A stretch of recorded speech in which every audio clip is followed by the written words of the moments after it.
Nagpuyat sa gabi, para lang sa pangarap. Bitbit ang diploma, akala ko yaangat. Pero paglabas mo, realidad ang salat. Kahit anong sipag mo, parang kulang lahat. 4 na taon kong nilaban sa eskwela. Magulang ko hirap para lang may matrikula. Pagdating sa trabaho, parang walang saysay na. Pag wala kang koneksyon, di ka rin makikita. Sabi nila anak, mag-aral ka ng mabuti, para raw balang araw giginhawa ang buhay mo lagi. Pero bakit pag interview puro may bakar ka babadi? Pag wala kang kapit, X ka kaagad lagi. Bagong graduate ako, pero hanap experience. Paano magkakaroon kung ayaw nyo ng beginners? Paulit-ulit na lang itong same na nonsense. Bulok na sistema, parang wala ng fairness. Diploma sa kamay, pero luhang kapalit. Pangarap naming lahat, bakit parang ipinagkait? Kung sino pa ang tapat, sila pa ang gipit. Habang yung may koneksyon, mabilis magkaakit.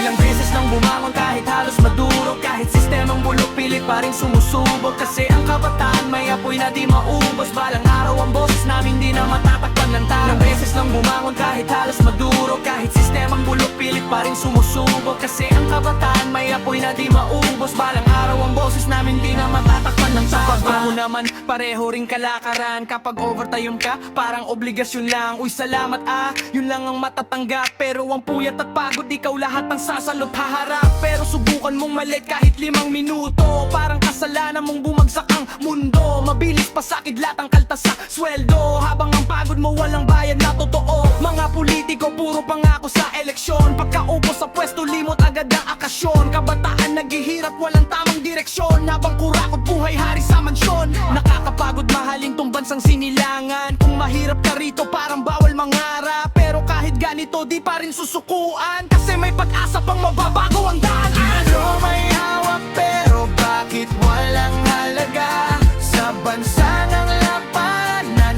ay kapit at tsansa. Pag wala kang backer, pangarap mo'y bagsak na. Kahit dugo't pawis mo, imihos mo na. Nakakapagod ang lumaban ng patas. Kung yung may koneksyon agad dumaangat. Habang kaming nagsisikap na iwan sa hirap. Parang edukasyon dito wala nang bigat. Di naman tamad ang kabataang Pilipino. Kulang lang oportunidad sa bawat tao. Maraming may talento pero walang tulong dito. Kaya ang ending napipilitang mang ibang bayan mismo.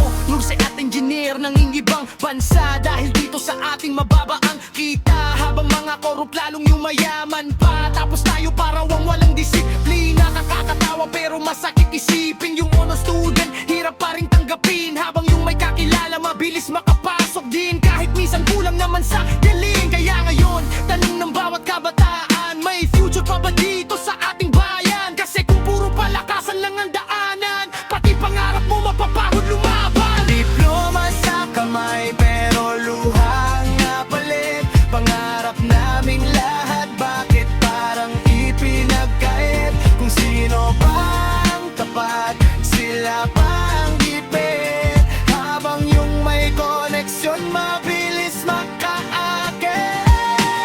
Nakakapagod ang lumaban ng patas. Kung yung may koneksyon agad umaangat. Habang kaming nagsisikap na iwan sa hirap. Parang edukasyon dito wala nang bigat.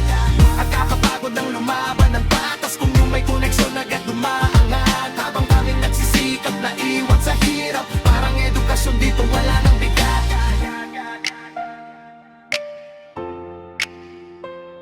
Yeah, I am very guys. Let's go.